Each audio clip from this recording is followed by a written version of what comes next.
সংসার অধম সুশীল রে তোর, সুশীল রে তোর জীবন অসার ধরলি নেমন গোড়ার পায়। সোনার নদিয়ায় দুই রঙের ফুল ফুটেছে, সোনার নদিয়ায় দুই রঙের ফুল ফুটেছে, সোনার নদিয়ায়। ও তার বাহিরেতে ধবল বরণ, বাহিরেতে ধবল বরণ, কালো অঙ্গ ঢাকা রয়।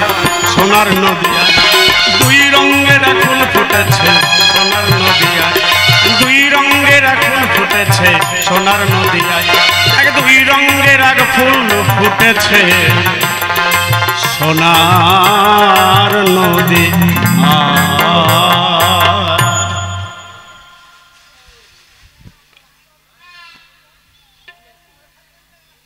গলাটাকে একটু শান দিয়ে নিলাম। তবে গান ভালো লাগছে কি না? ভালো না লাগলে বলেন, আমার কাছে বিভিন্ন ধরনের ক্যাসেট আছে, কিন্তু যে গান শুনতে চাইবেন তত্ত্ব হতে হবে। আমি ওই গান গাই না, তোর কোন কোন জায়গায় ব্যথা, ওগুলো গাওয়ার জন্য শিল্পী আসবে, আমি গাই না।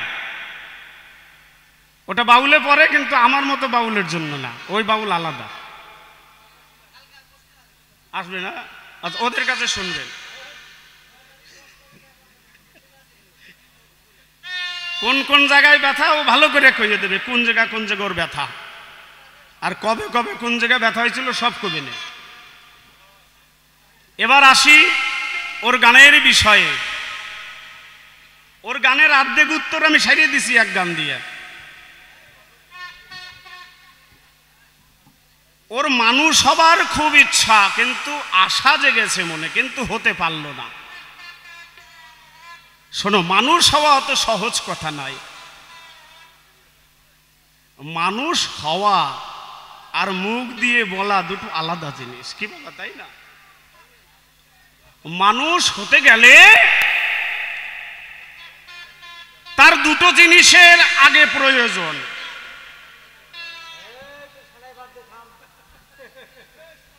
আচ্ছা, আমার একটু গানের বায়না করছে, ওরে বায়না করলো কিনা? ও তো বায়না শিল্পী না, ওরে বাজাইতে না করো না, ও বায়না পায়নি। এবার মানুষ হতে গেলে দুটো তত্ত্ব আপনার অনিবার্য প্রয়োজন। সে তত্ত্ব দুটো কি? একটা হলো মান, আর আরেকটি হলো হুঁশ। এই মান আর হুঁশ যোগ করে তৈরি হয়েছে মানুষ, তাই না বাবা? ভুল বলছি কি? ভুল বললে বলবেন যে আমার কথাগুলো ঠিক হচ্ছে না, তাহলে আমি সংশোধিত হতে পারবো। কারণ সব কিছু তো জেনে বসে নেই আমি, পৃথিবীর সব কিছু, তাহলে তো আমি অনেক হয়ে যেতাম। তাহলে মানুষ হতে গেলে, বাজাস না রে বাপ, বাজাস না,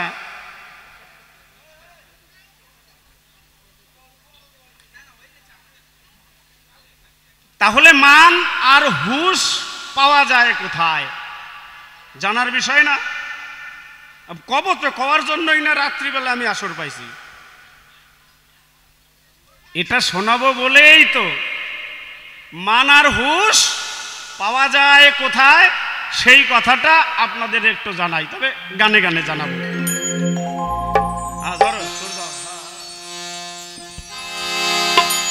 ও গুরুজির প্রেমে সুধারস পান করিলে,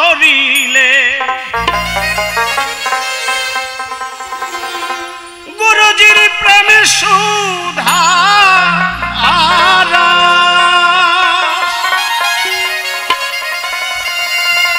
শোনো গুরুজির প্রেমে সুধারস পান করিলে, ওই দেখ না ভালো মানুষ পাগল হয়, হয় না?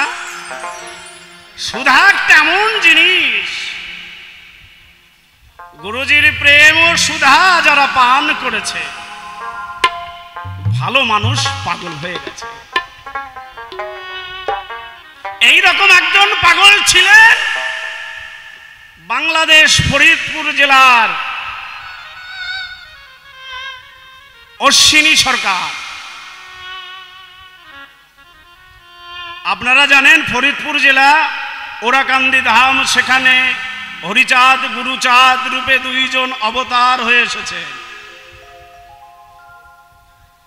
এই ওরাকান্দি ধামে বারণীর স্নানের মেলা হয়।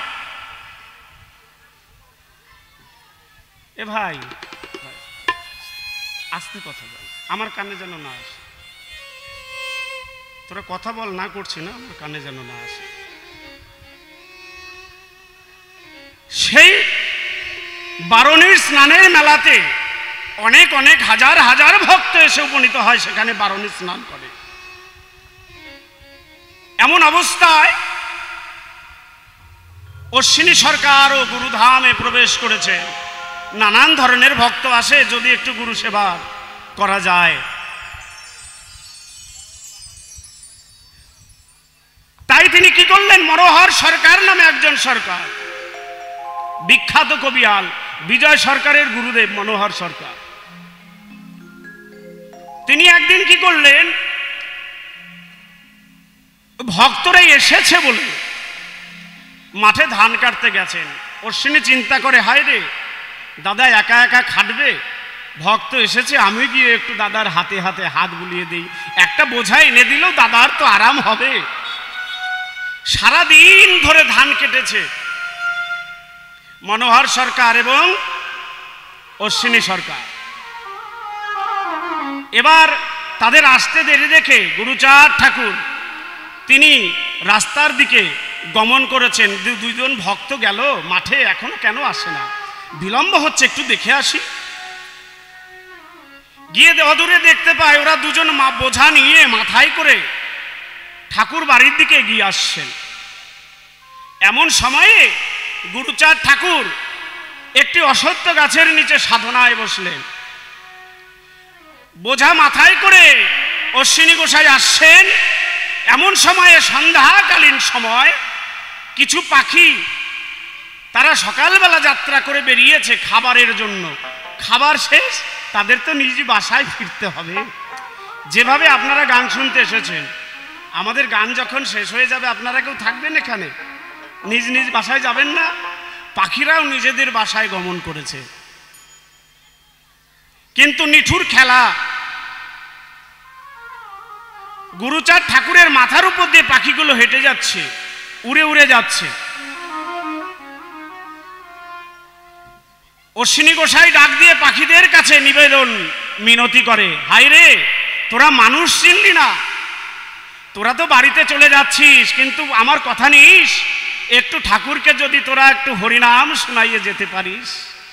পাখিগুলো চলে গেছে, আবার ফিরে এসে কিচির মিচির শব্দে তাদের যে ভাষা হরিনাম শোনাচ্ছেন।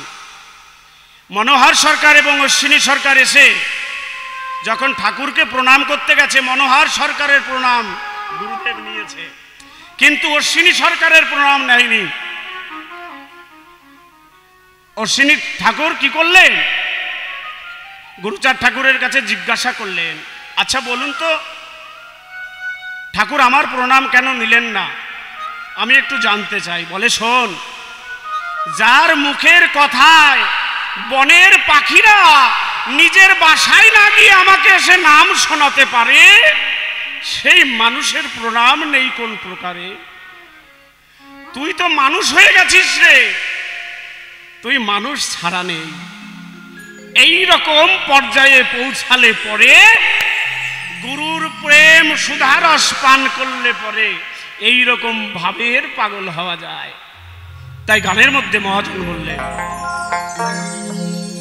এই গুরুজির প্রেম সুধারস পান করিলে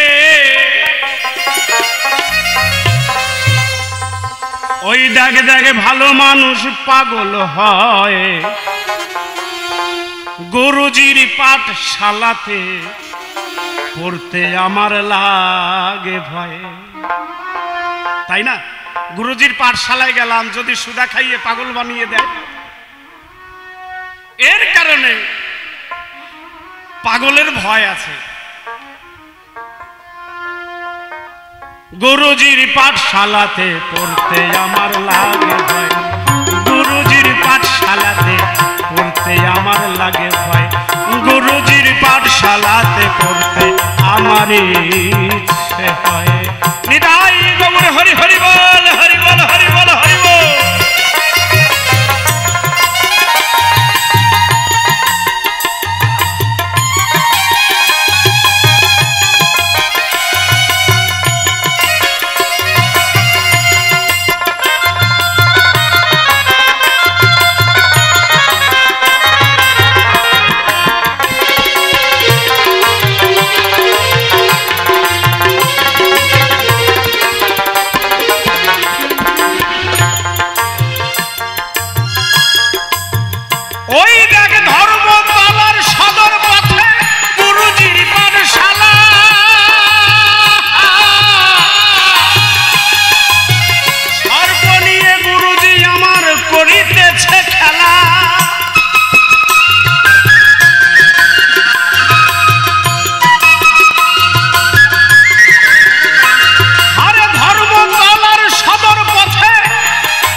পড়তে আমার লাগে ভয়, গুরুজির পাঠশালাতে পড়তে আমার লাগে ভয়।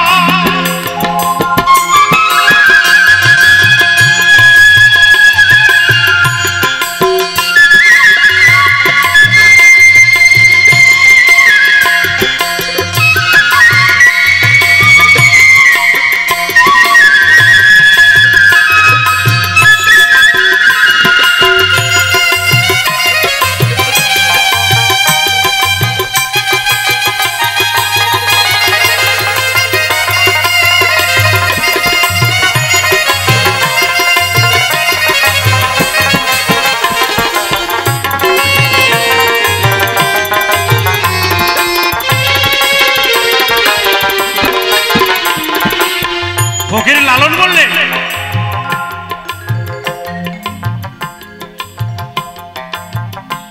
ও মানুষ ভজলে সোনার মানুষ হবি।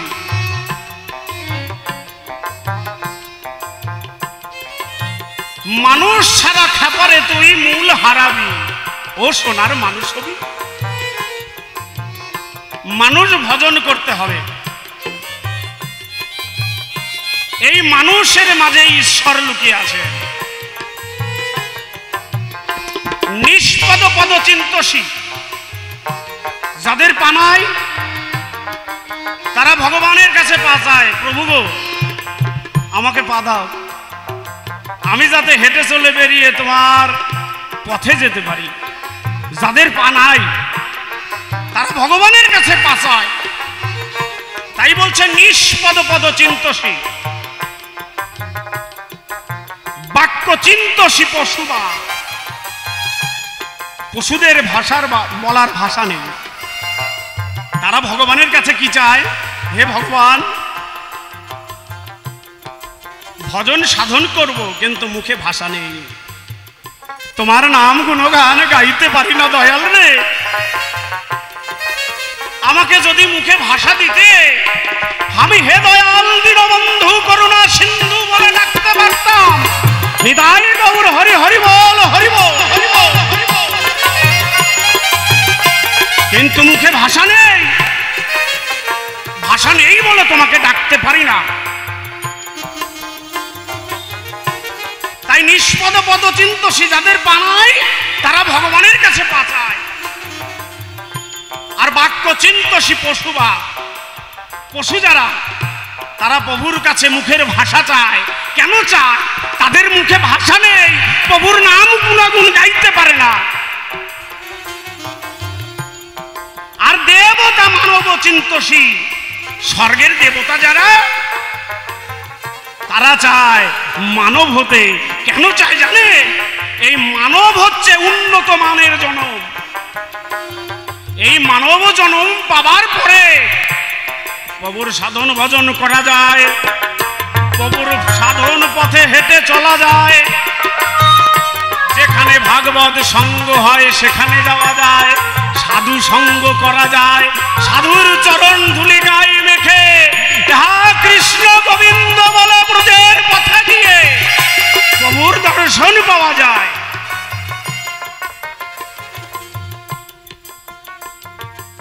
তাহলে দেবতা যারা তারা মানব হতে চায়, আর মানব কিম করি স্বামী, আমরা মানুষ যারা মানুষ জন্ম পেয়ে প্রভুর ভজন করি না, সাধন করি না,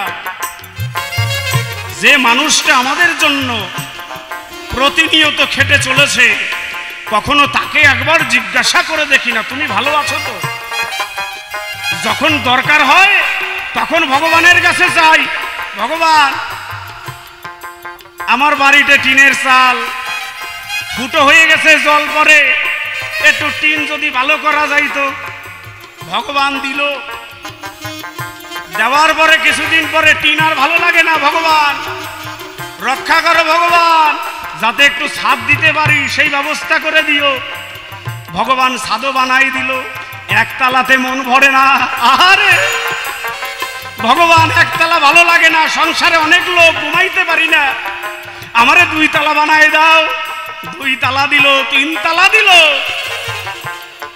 আর ভগবানকে দেওয়ার বেলায় শুধু নকুল দানার বাতাসা। যে মানুষটার কাছে চাইলে পাওয়া যায় সে মানুষটা আমার জন্য করলো, আর মানুষটার জন্য একটা নকুল দানার বাতাসা, যা খাইলে সুগার হয়, ভগবানের সুগার হোক আর খাইয়ে মরুক।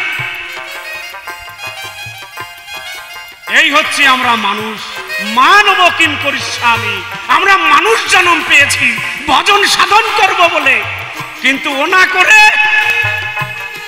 কোথায় দারুর ঠেক, মত্ত মাতাল নেশাগ্রস্ত হয়ে সংসারে অশান্তি করে চলেছে। কোথায় জুয়া বসেছে সেখানে গিয়ে আড্ডা মারছি, কোথায় পতিতালয় সেখানে গমন করছি। একবার ভেবে দেখো, এসব কর্ম তোমার জন্য নয়। যদি একবার মানুষ হতে চাও, সাধন পথে অগ্রসর হয়ে প্রভুর সাধন পথে যাও। তাই কি বলছেন, দ্বিদলের মিনালে সোনার মানুষ দোলে, মানুষ গুরুর কৃপা হলে জানতে পাবি। দ্বিদলের মিনালে, মৃণাল মানে পদ্ম ফুল, দ্বিদলটা কোথায়? সহস্রার। এই সহস্রারের মধ্যে 2খানা স্থান নির্ধারণ করা হয়েছে। চতুর্দল হচ্ছে সরদল পদ্মের নিম্ন ভাগ, যাকে গুজ্জদ্বার বলা হয়। আচ্ছা, ভাষাটা একটু খারাপ হচ্ছে, কিছু মনে করবেন না, গ্রন্থের ভাষা বলছি, এটা আমার বাপের বানানো সম্পত্তি না। যেখানে গুজ্জদ্বার সেটা হলো চতুর্দল পদ্মের স্থান, তাহার একটু উপরে সরদল পদ্ম, যেখানে ভোলানাথ বিরাজিত রয়েছেন লিঙ্গাকারে, তাহার একটু উপরে দশম দল পদ্ম, যেখানে জংশন নির্ধারণ করা হয়েছে মানব দেহে। যত ট্রেন আছে সেখানে স্টপেজ দিতেই হবে, সেখানে স্টপেজ না দিয়ে কোনো ট্রেন ওখান থেকে ছাড়তে পারবে না। সেটা হলো নাভিমূল দশম দল পদ্ম। তারপর দ্বাদশ দল পদ্ম বক্ষদয়, কণ্ঠর দলে সহস্র দল পদ্ম, আর তারপরে দ্বিদল পদ্ম। দ্বিদল পদ্ম হচ্ছে ভুরুদয় যুগলের মাঝখানে। এই যে 6খানা পদ্ম বিরাজিত আছে, এই দ্বিদলের চতুরঙ্গলির উপরে একটা পদ্মই আছে যার নাম মৃণাল। এই দ্বিদলের মৃণালে সোনার মানুষ উজলে। উজ্জ্বল শব্দের অর্থ যিনি জ্যোতির্ময়, যিনি ব্রহ্মজ্যোতি, সেই ব্রহ্মজ্যোতিকে যোগ সাধনে মাল কোঠার মাল নিম্নদ্বারে না পাঠিয়ে ঊর্ধ্ব গতিরত করাকে উজ্জ্বল মুকাম দ্বিদল পদ্মে বিরাজিত করা হয়। সেই সোনার মানুষ উজ্জ্বলে কোথায়? দ্বিদলে আজ্ঞা চক্রে। তাই মানুষ গুরুর কৃপা হলে জানতে পাবি সোনার মানুষ হবি। মানুষ সারা মন্ডে আমার দেখবি এই ভুবন অন্ধকার। যদি তোমার প্রতি মানুষের কৃপা না হয় তাহলে তুমি কৃপা থেকে বঞ্চিত, তুমি মানুষ হতে পারছো না। একজন মানুষ এর কৃপা তোমার উপরে বর্ষণ হওয়া প্রয়োজন। কেমন বর্ষণ? যে অবস্থায় পিতামাতা যদি যুক্তি না করত, আমার পিতামাতা যদি বুদ্ধি না করত, তাহলে আমার মতো সুশীলের জন্ম হতো না। হতো বাবা? আমার পিতামাতার বুদ্ধির জোরে, ভোকালটা কমে গেছে, আমার পিতামাতার বুদ্ধির জোরে যুক্তি করে আমাকে এনেছে এই ভূমণ্ডলের ভেতরে। তাহলে প্রথম গুরু পিতামাতা। এই স্থূলের দেশ হয় প্রবর্তকে মন্ত্রদাতা জনিও নিশ্চয়ে।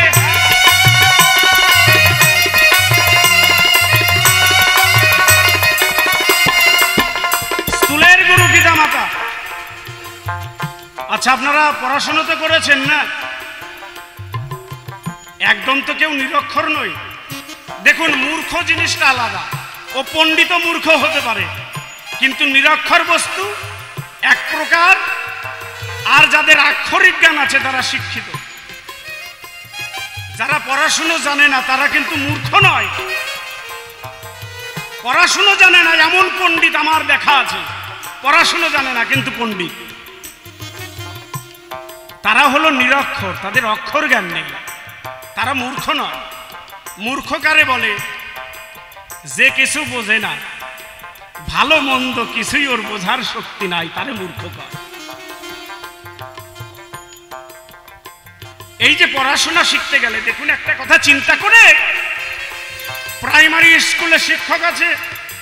আচ্ছা, প্রাইমারি শিক্ষকরা যারা হাই স্কুলে পড়াশোনা করায় বাবা, প্রাইমারিতে যে মাস্টাররা পড়াশোনা করায় ক্লাস 1 থেকে 4 পর্যন্ত, সেই মাস্টাররা কি হাই স্কুলে পড়াশোনা করায় না?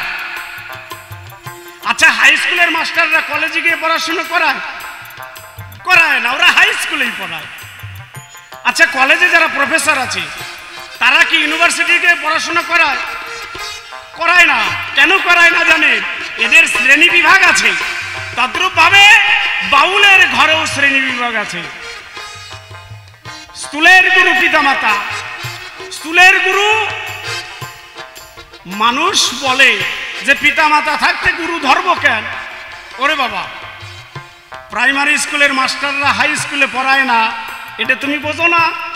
ওটা স্থূলের দেশ। পিতামাতা গুরু বটে, তবে প্রাইমারি স্কুল।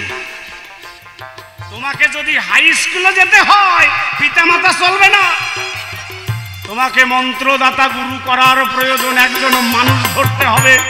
প্রথম মানুষ পিতামাতা, তারপরের মানুষ মন্ত্রদাতা। আপনি দীক্ষা গ্রহণ করলেন, এবার আপনার উপাসনার ঘরে যেতে হবে। যাবেন না বাবা? উপাসনা মানে এই দেহটাকে যার উপদেশে সোনা বানানো যায়, এই দেহটাকে যার উপদেশ মতো চলে ভজন পথে অগ্রসর হয়ে যাতে সোনায় রূপান্তরিত করা যায়, তিনি হলেন উপাসনার গুরু। সাধকের দেশ আর সিদ্ধির দেশের জপাজপি প্রয়োজন নাই। একমাত্র রাধারানী আশ্রয় হয়ে যায়। তোমার ঘরে আছে তাই নিতাই গৌর। হরি হরি বল, হরি বল।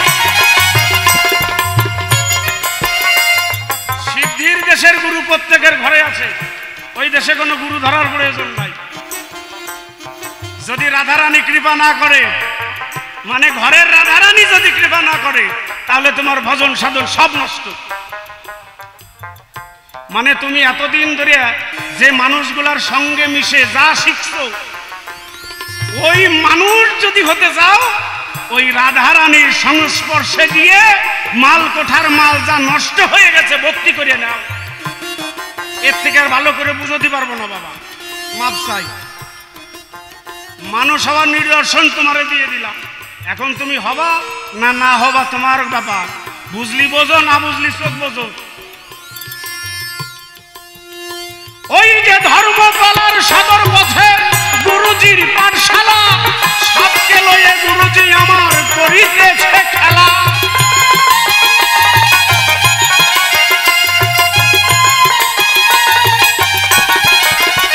ও গুরুর ভাঙা বেড়ার ফাঁকা দিয়ে, হাইরে ভাঙা বেড়ার ফাঁকা দিয়ে বন বিড়ালে হাত বাড়ায়। বন বিড়াল হচ্ছে কাম বাবা, বন বিড়াল হচ্ছে কাম। এই কামকে বিড়ালের সঙ্গে তুলনা করেছে। এই যে সাপের সঙ্গে খেলা করছে, সর্পটাকে একটু আগে বললাম সরদল পদ্মে ভোলানাথ লিঙ্গাকারে সর্পবেষ্টিত অবস্থায়। সর্প আছে কোথায়? ভোলানাথের গলায় আছে না? একটা হলো মাথায় জট বেঁধে রেখেছে, আর একটা হলো গলায়, আর একটা কোমরে।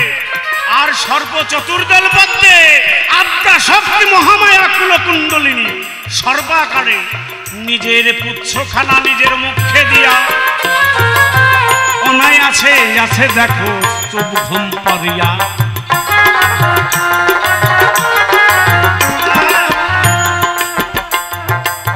এই সর্পের সন্ধান নিয়ে গুরুজি খেলা করছে ধর্মতলার সদর পথে। ধর্ম কোথায়? সদর পথ। সদর শব্দের অর্থ খোলামেলা জায়গা। সদর শব্দের অর্থ খোলামেলা জায়গা। তাহলে সদর পথে গুরুজির পাঠশালা, সেখানে সর্পের সঙ্গে গুরুজি করছে খেলা। গুরুজির ভাঙা বেড়ার ফাঁকে বন বিড়ালে হাত বাড়ায়। গুরুজির পাঠশালাতে পড়তে আমার লাগে ভয়। হাইরে ভোলা তুষ্ট বেলপাতাতে বামন তুষ্ট দানে,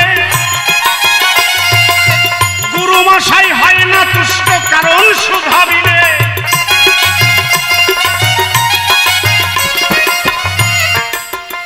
এখানে একটা মজার বিষয়,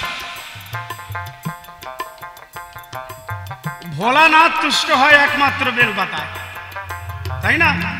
ভোলানাথ মানে শিব। শিবকে যদি পুজো দিতে হয় মা, তাহলে দুটো বেলপাতা দেন, ভোলানাথ সন্তুষ্ট। এত সন্তুষ্ট ভগবান, অন্য কোনো ভগবান এত তাড়াতাড়ি সন্তুষ্ট হয় না। কোন দেবতা এত তাড়াতাড়ি সন্তুষ্ট হয় না ভোলানাথ যত তাড়াতাড়ি সন্তুষ্ট হয়ে যায়। তাই ভোলা তুষ্ট বেলপাতাতে, বামন তুষ্ট দানে। বামন যারা, তাদেরকে বেশি বেশি করে দান দেবেন, বামন খুব সন্তুষ্ট। এই বাড়িতে খুব ভালো কামাই হয়েছে। কেউ যদি থাকেন মাফ করবেন, আপনার উদ্দেশ্য বলছি না, মহাজন গানের মধ্যে পদ দিয়েছে তাই বললাম। ভাইরে ভোলা তুষ্ট বেলপাতাতে বামন তুষ্ট দানে, গুরু মশাই হয় না তুষ্ট কারণ সুধা বিনে, তার কারণ সুধা বিনে।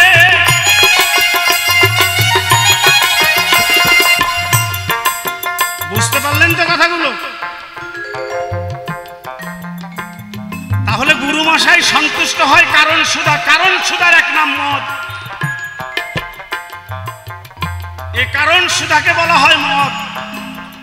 মস্তকে উপরে আছে এক সরোবর, অর্ধ ঊর্ধ্ব পদ্ম আছে তাহার ভিতর। তাহার মধ্যে পদ্ম আছে নাম তার কুড়া, সহস্রকে পদ্ম আছে তার মধ্যে জুড়া। ইরা পিঙ্গলা সুষন্মা যুক্ত করি, তাহার মধ্যে সুষন্মাকে দেহ উল্টা করি। তাহা হইতে যদি এক ফোঁটা রস ঝরে, সে সেই রস পান করিলে পরে জীবের জন্ম মৃত্যু সারে, এর থেকে আর ভাঙতে পারছি না। সেই রস যে ঝরে পড়লো, সে রস পান করতে হবে কিভাবে? আলা জিহ্বাটাকে উল্টো করে। সেজন পান করিতে পারে, অনায়াসে সেজন চলে যায় নিত্য বৃন্দাবন নগরে। নিতাই গৌর হরি হরি বল, বল হরি বল।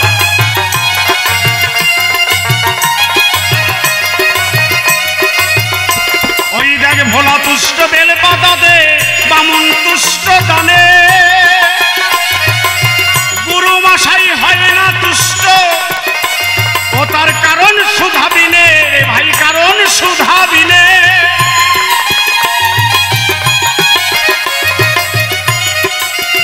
ওই অধম খ্যাপা বলে যাব করে,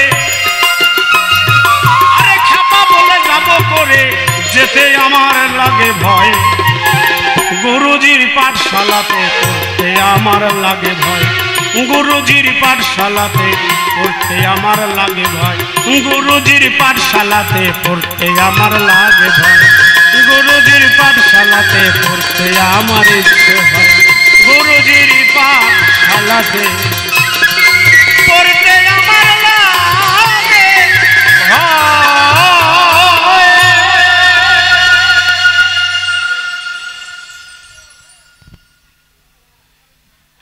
ওর যা প্রশ্ন ছিল জবাব কিন্তু শেষ।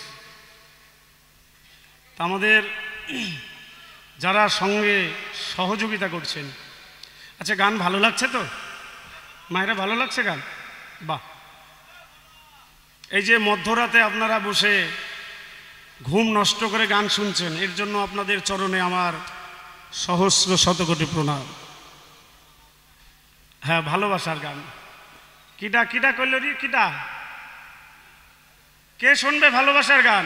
তুই ভাগিয়েটাকে গেছে নাকি ফাঁকি দিয়া? খুব ভালো। বাবারে কবি তাড়াতাড়ি জোড়া লাগাই দেবে, আমারে করলে আমি তোরে জোড়া লাগাতে পারবো না। তোর বাপকে বলবি ঠিক তাড়াতাড়ি এই বছরেই লাগাই দেবে। কেউ নাই, তাহলে অনাথ আশ্রমে ভর্তি হয়। যাই হোক, তোর গান পরে হবে, আগে এই যে মানুষগুলো গান শুনছে এদের গান গেয়ে নেই।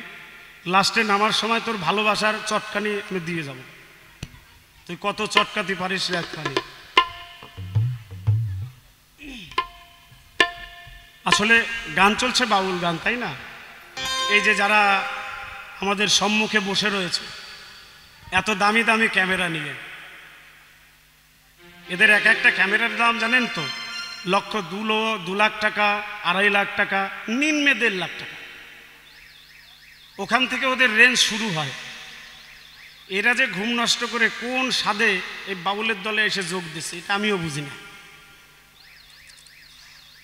একটারও কিন্তু বাড়িতে অভাব নাই, নইলে এত টাকার ক্যামেরা নিয়ে আসে। আমার ক্ষমকের দাম 250 টাকা। আর এই ড্রেসটা যেদিন বানিয়েছিলাম আজ থেকে প্রায় 16 বছর আগে, তখন আমার খরচ হয়েছিল মাত্র 150 টাকা। আর নিচে যেটা পরেছি ওটা একজন গিফট করেছে। আর রিসেন্ট এই পাগড়িটা কিনেছি, এর দাম নিয়েছে 175 টাকা। এবার হিসাব করেন আমি কয় টাকা নিয়ে ব্যবসায় নামছি আর ওরা কত টাকা নিয়ে ব্যবসায় নামছে। তাহলে লস কাগো? তোকে লস না? তাহলে বোঝ তোরা যে কোন সাথে আইছিস, আরে ঘুম নষ্ট করে যে কাম করতেছিস বসে বসে, এইটাই আমি এখনো খুঁজে পাতিছি না। তবে যাই হোক, পেয়ে যাব। একটা গান শোনাই, বাউল গান তো শোনেন, রঙ্গরসের গান একটু পরে শোনেন। বাউল গান শুনে নেন আগে, যে শুনলে কাজে লাগে। হ্যাঁ,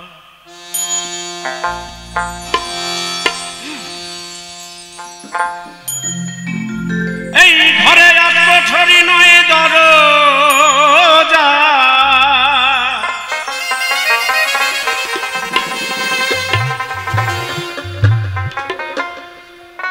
এই ঘরে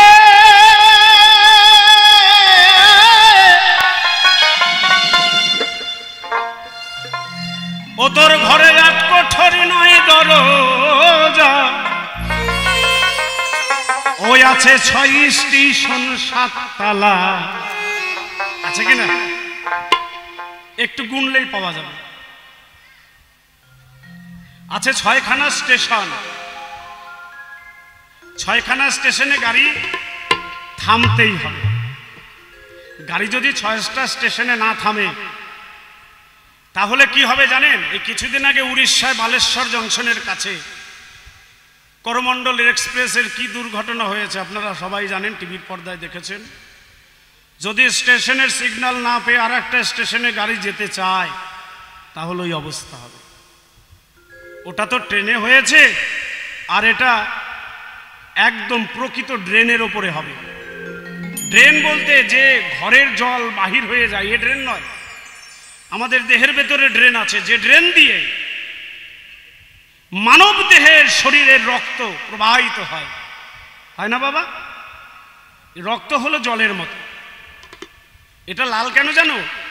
এর মধ্যে হিমোগ্লোবিন বলে একটি পদার্থ থাকে, তাই রক্তের বর্ণ লাল। নইলে কিন্তু যদি হিমোগ্লোবিনকে বের করে নেওয়া হয়, সলিড ওয়াটার, সম্পূর্ণ জল, এই জলটা প্রবাহিত হয় শিরা দিয়ে এবং ধমনীর মাধ্যম দিয়ে সেটা ফিল্টার হয়। আমরা যে জল বাজারে কিনে খাই ফিল্টার হয় না, ফিল্টার হয়ে আসে, বলে মিনারেল ওয়াটার, 1 লিটার 20 টাকা।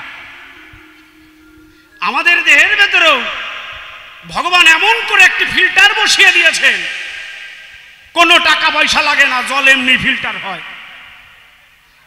ফিল্টার হয়ে দূষিত পদার্থগুলো একদিকে বের করে দেয় ইউরিন বা স্টুল দিয়ে। ইউরিন মানে পেশাব, স্টুল মানে পায়খানা। এবং সলিড বস্তুটাকে সমস্ত শরীরে মেইনটেন্স করার জন্য ব্যবহার করা হয়। ওখানে দাঁড়িয়ে ভাবুক কবি কি বললেন, কারণ গানগুলো কি জানেন তো, গানগুলো বিজ্ঞানের সঙ্গে অতপ্রতভাবে জড়িত। কেমন দার্শনিক বলেন গান রচনা করেছেন, সাধারণ আমাদের মতো মানুষ, আপনাদের মতো মানুষ, কিন্তু বিজ্ঞানের সঙ্গে এতভাবে জড়িত। যে মানুষটির গান গাইছি সে মানুষটি ক্লাস 4 পাস। আচ্ছা, 4 পাস করে গোটা বিজ্ঞান সাবজেক্টটা গানের মধ্যে ভরে দিয়েছে, বলুন দেখি। 4-এ কি বিজ্ঞান থাকে? বায়োলজি থাকে? থাকে না। ওটা পাওয়া যায় কোথায়? মাধ্যমিক পাশ করার পরে যদি কেউ সায়েন্স নিয়ে পড়াশোনা করে তবু বায়োলজি পেতে হবে বায়ো সায়েন্স নিলে, আর যদি পিওর সায়েন্স হয় তাহলে ওখানে physics, chemistry, mathematics compulsory subject থাকতেই হবে। বুঝতে পারছেন? তাহলে ক্লাস 4 পাস করে মানুষ কত ভালো বিজ্ঞান নিয়ে গান রচনা করতে পারেন, আপনাদের শোনাই। এই ঘরে 8 কোঠরি 9 দরজা,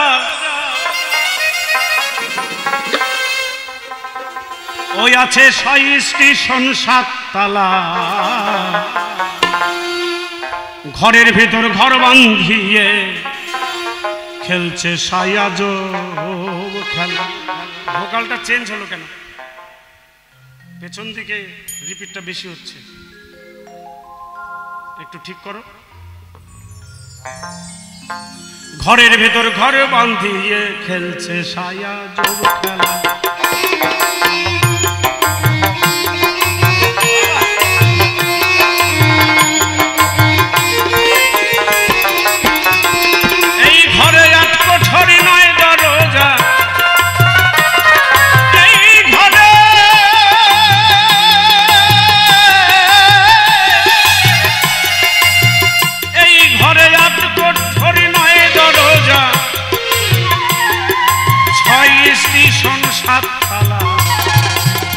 ঘরের ভিতর ঘর বাঁধিয়ে খেলছে সায়াজ খেলা, ঘরের ভিতর ঘর বাঁধিয়ে খেলছে সায়াজ খেলা।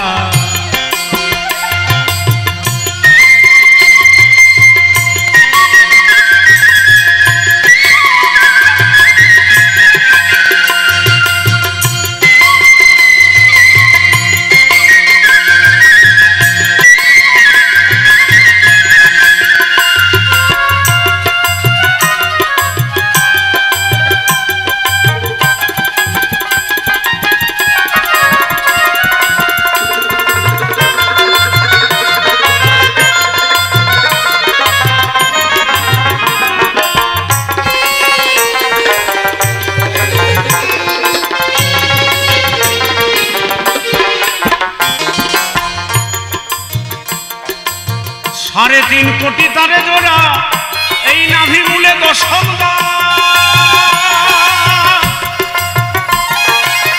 পানির মধ্যে আগুন দিয়ে সাই হাওয়ার ভরে চালায়।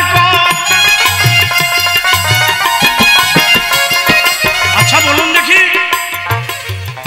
বললেন 3.5 কোটি তারে জোড়া নাভি মূলে দশম দল, পানির মধ্যে আগুন দিয়ে ও সাই হাওয়ার ভরে চালায় কল। পানি মানে জল। আচ্ছা জলের ভেতরে আগুন ধরে? আপনারা কি বলেন, জলের মধ্যে আগুন ধরে? কিন্তু বাউল বলছে ধরে। এই হলো বাউল গান, জলের মধ্যে আগুন ধরে। গানটি শুনুন। 3.5 কোটি তারে জোড়া নাভি মূলে দশম দল, পানির মধ্যে আগুন দিয়ে হাওয়ার ভরে চালায় কল।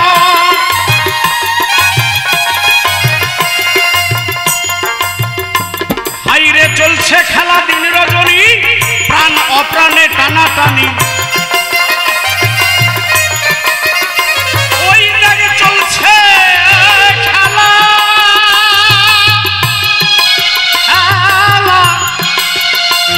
ওই রাগ চলছে খেলা দিন রজনী, প্রাণ অপ্রাণে টানাটানি।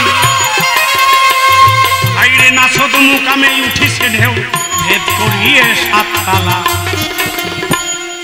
চলছে খেলা দিন রজনী, রজনী মানে রাত। খেলা চলছে দিবা এবং রাত্রিতে। প্রাণ অপ্রাণ, প্রাণ মানে যে বায়ুটি নিয়ে মানুষ বেঁচে থাকে সেটাকে প্রাণবায়ু বলে। আর অপ্রাণ বায়ু যাহা ত্যাগ করে মানুষ বেঁচে থাকে, অর্থাৎ অক্সিজেন আমরা মানব জাতি গ্রহণ করি, কার্বন ডাই অক্সাইড ছেড়ে দিই। বিজ্ঞান বললেন কার্বন ডাই অক্সাইড আমরা ত্যাগ করি এবং অক্সিজেন আমরা গ্রহণ করে বেঁচে থাকি। তাহলে অক্সিজেন হচ্ছে প্রাণবায়ু। সেটা 2 নাকের যে কোনো এক নাক দিয়ে ঢুকলেই হবে। অর্থাৎ একটি মানুষের 12 মিনিট পর পর নাসিকার গতি পরিবর্তন হয়। কতটা? 12 মিনিট পর পর। কোনো সময় দেখবেন ডান নাকে আপনার জোরটা বেশি, হাওয়াটা বেশি বেরোচ্ছে, বা নাকে কম বেরোচ্ছে। ঠিক 12 মিনিট ঘড়ি ধরে 12 মিনিট পরে দেখবেন বাঁ নাক দিয়ে জোরে জোরে হাওয়া বেরোচ্ছে, ডান নাকে কমে গেছে। এই যে প্রাণ অপ্রাণে টানাটানি, চলছে খেলা দিন রজনী, নাছদ মুকামে উঠিছে ঢেউ, ভেদ করিয়ে 7 তালা। বিজ্ঞান বললেন খুব তত্ত্ব কথা হয়ে যাচ্ছে নাকি? হ্যাঁ হবে না, একদম বিছিয়ে দেওয়া হচ্ছে।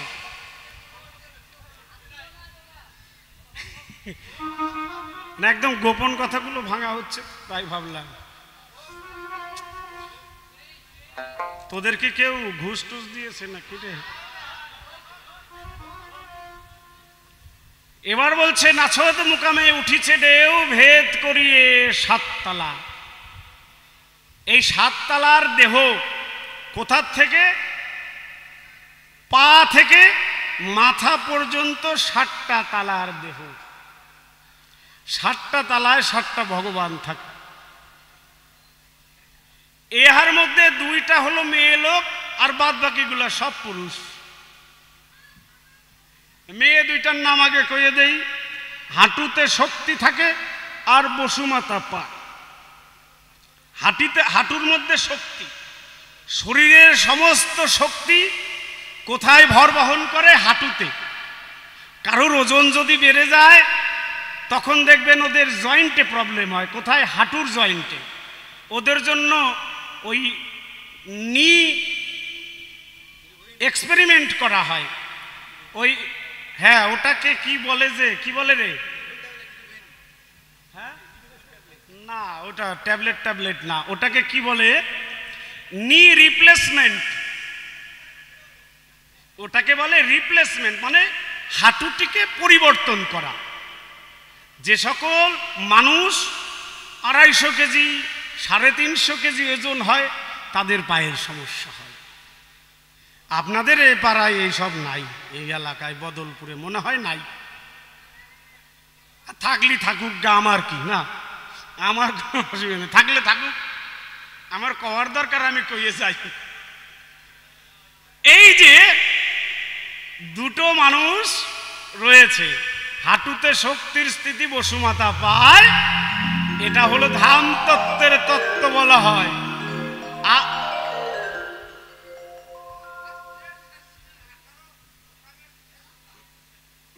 এই তো বুঝে গেছেন, একদম সাংঘাতিক মানুষ, আপনারই খুঁজছিলাম আমি।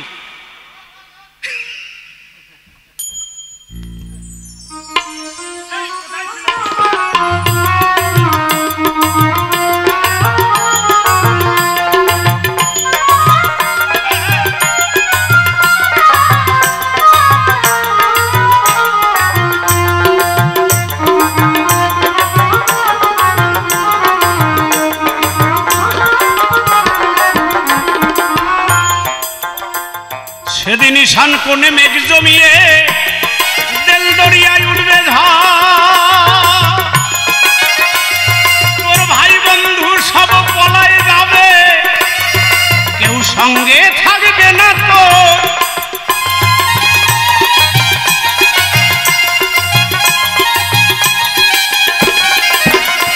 ভাই রে ঈশান কোণে মেঘ জমিয়ে, সেদিন কি হবে জানে, ঈশান কোণে মেঘ জমিয়ে তোর দেল দরিয়ায় উঠবে ঝড়, ভাই বন্ধু সব পলায় যাবে, কেউ সঙ্গে থাকবে না তোর। সেদিন লাহুত দরিয়ার তরঙ্গে ঘরের মাটি যাবে ভেঙ্গে, সেই দিন লাহুত দরিয়ার তরঙ্গে এই ঘরের মাটি যাবে ভেঙ্গে, ইসরাফিলে বাজবে ঘন্টা, সাঙ্গ হবে সব খেলা, ঘরের ভিতর ঘর বাঁধিয়ে খেলছে সাইয়া যোগ খেলা। বাবা ঠিক বলিনি? এগুলো হলো বাউল গান। এগুলো গান আপনারা শুনছেন না, আমার গাইতে সেই মজা লাগতেছে, সাংঘাতিক মজা, বেকায়দা মজা। আমি এখন শুনবো না, আমি গান শেষ করব।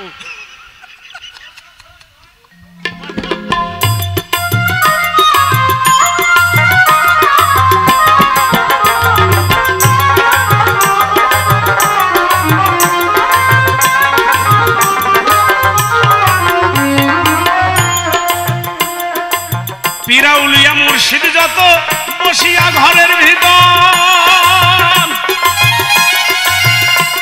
হারে ঘরেতে নামাজ পড়ে 1,24,000 পয়গম্বর। পীরাউলিয়া মুর্শিদ যত বসিয়া ঘরের ভিতর, এই ঘরেতে নামাজ পড়ে 1,24,000 পয়গম্বর। ঘরের তত্ত্ব জেনে তারা পীরাউলিয়া মুর্শিদ গণে, ও তারা ঘরের তত্ত্ব জেনে পীরাউলিয়া মুর্শিদ গণে। ঘরের মানুষ ঘরে লয়ে নাম জপিছে নিরালায়, ঘরের ভিতর ঘর বাঁধিয়ে খেলছে সাই আজব খেলা, ঘরের ভিতর ঘর বাঁধিয়ে খেলছে সাই আজব খেলা। একবার নিদাই হরি হরি বল, হরি বল, হরি বল, হরি বল।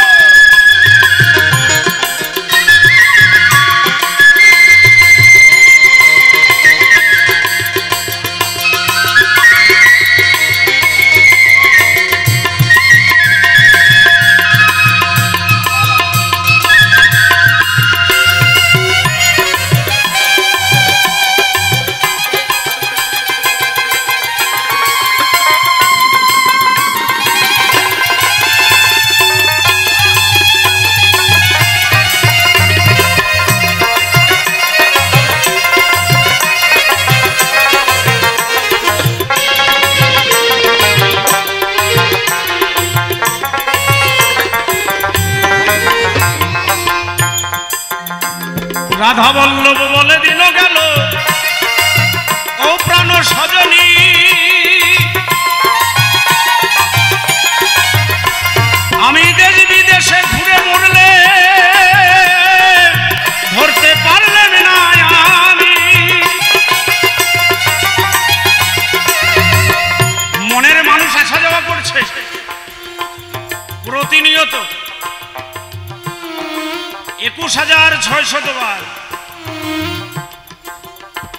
প্রাণের মানুষ, মনের মানুষ, আপন মানুষ। আসা এবং যাওয়া তত্ত্ব দুটো, মন্দ ভালো, দিন রাত, আধার আলো, সকাল সন্ধ্যা, তদ্রূপ ভাবে আসা এবং যাওয়া। আমরা মানুষ যাত্রা করে এসেছি এই ভবের বাজারে। আমাদের যেদিন এই ভবের বাজারের যাত্রা শেষ হয়ে যাবে, যাত্রা মানে অভিনয় নাট্যমঞ্চ। এখানে অভিনয় করছি, কেহ বাবা, কেহ কাকা, কেহ দাদা, কেহ জ্যাঠা, তাই না? দেখুন, একটা ছেলে যখন ছোট থাকে তখন বাবা মা বলে তাকে খোকা, কেউ বলে সোনা, বলে না? আচ্ছা, ওই বাচ্চাটি যখন বড় হয় তখন আর খোকা থাকে না, তখন তার একটা পার্টিকুলার নাম হয়।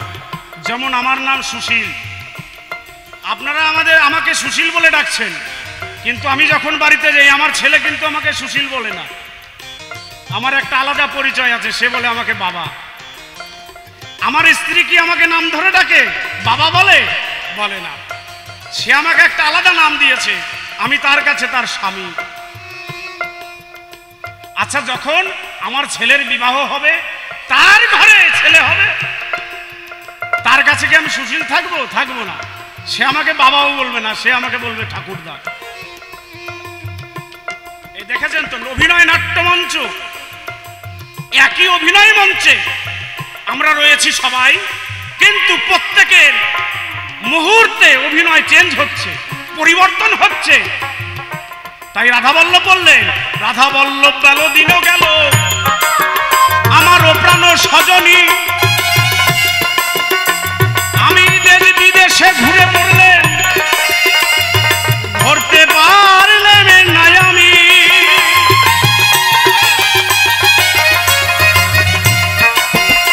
ওই যে বললাম প্রাণবায়ু 21,600 বারে আসা যাওয়া করছে। পাগল বল্লভ বললেন, কবি যিনি পদকর্তা, যিনি গানখানি রচনা করেছে, তিনি বললেন সারা দেশ বিদেশে কত ঘুরে বেরিয়েছি, কত সাধু সঙ্গ করছি, কিন্তু যে মানুষ প্রত্যেক মুহূর্তে আমার ভেতরে যায় এবং বের হয়, তাকে এখনো পর্যন্ত আমি ধরতে পারলাম না। কিন্তু বুঝতে পারি মানুষটি যায়, বুঝতে পারি মানুষটি বের হয়, কিন্তু আমি এখনো তাকে ধরতে পারিনি। হাইরে ঠান্ডা মঞ্জিল ভেদ হইলে দেখতে পাবি চোখের কাছে, তোর ঠান্ডা মঞ্জিল ভেদ হইলে। কবি বললেন ঠান্ডা মঞ্জিল যখন ভেদ হবে, ঠান্ডা মঞ্জিলটি কি জানেন তো?